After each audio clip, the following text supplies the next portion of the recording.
Welcome back, everyone. And in this video, I am going to show you a really good tip or trick or strategy that we can use to identify chords easier when they are given it to us in this 4-part harmony format, which in your workbook is on page 60, right?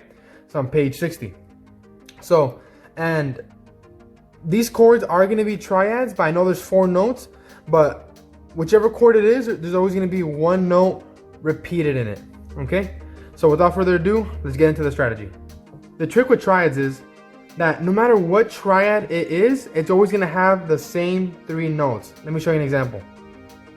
Any C chord, it doesn't matter if it's major, minor, diminished, or augmented, is going to have these 3 notes. C, E, G. The D chord, no matter what kind it is always going to have these 3. And if you keep going, and this shows you that every single one of these chords, whichever the tonic is going to have these 3 corresponding notes.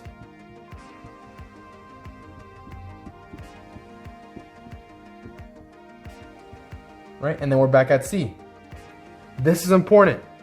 When you see those chords in 4-part harmony, it's going to have 3 notes. One note's going to be repeated, and that doesn't count. We count it as 1, but it's going to have 3 notes.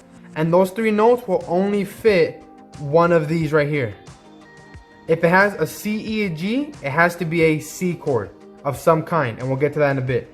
If it has a D, F, and A, it must be a D chord, E, G, B, F, A, C, G, B, D, A, C, E, and a B, D, F.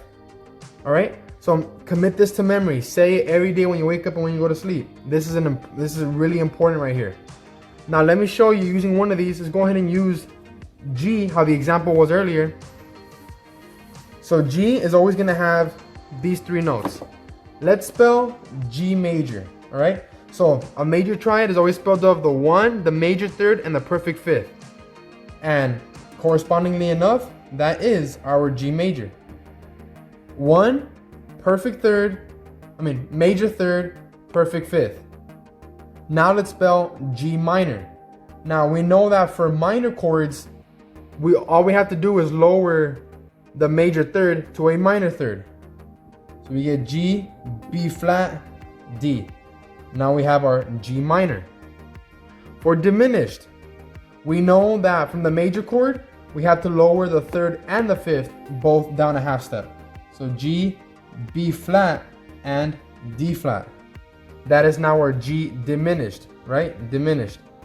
For our G augmented, we know that from the major, we must raise the 5th up a half step. So now we have, I'm gonna write it over here, G, B, and D sharp. And that's our G augmented chord.